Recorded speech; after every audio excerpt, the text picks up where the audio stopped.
आज का पवित्र सुसमाचार योहन अध्याय 16 पद संख्याएं 16 से 20 तक। ईसा ने अपने शिष्यों से कहा, थोड़े ही समय बाद तुम लोग मुझे नहीं देखोगे और फिर थोड़े ही समय बाद मुझे देखोगे। इस पर उनके कुछ शिष्यों ने आपस में यह कहा, वह हमसे यह क्या कहते हैं, थोड़े ही समय बाद तुम मुझे नहीं देखोगे और फिर थोड़े ही समय बाद तुम मुझे देखोगे, और क्योंकि मैं पिता के पास जा रहा हूं इसलिए वे कहते थे। वह जो थोड़ा समय कहते हैं, इसका अर्थ क्या है, हम उनकी बात नहीं समझ पा रहे हैं।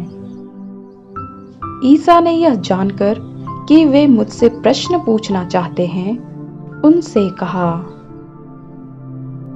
तुम आपस में मेरे इस कथन के अर्थ पर विचार विमर्श कर रहे हो कि थोड़े ही समय बाद तुम मुझे नहीं देखोगे और फिर थोड़े ही समय बाद मुझे देखोगे। मैं तुम लोगों से यह कहता हूं, तुम रोवोगे और विलाप करोगे, परंतु संसार आनंद मनाएगा।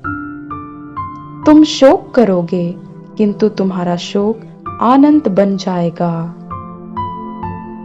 यह प्रभु यीशु का पवित्र सुसमाचार है। ख्रीस्त की जय। आइए हम मनन चिंतन करें।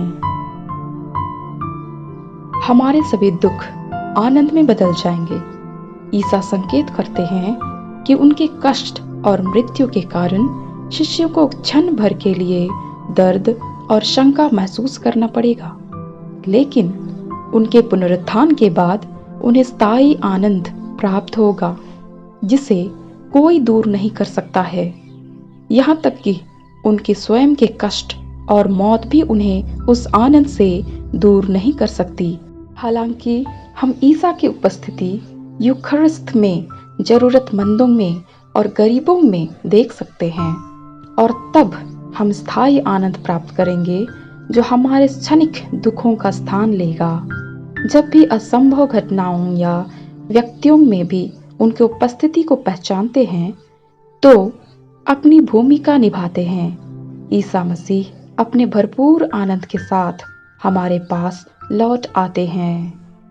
आमीन।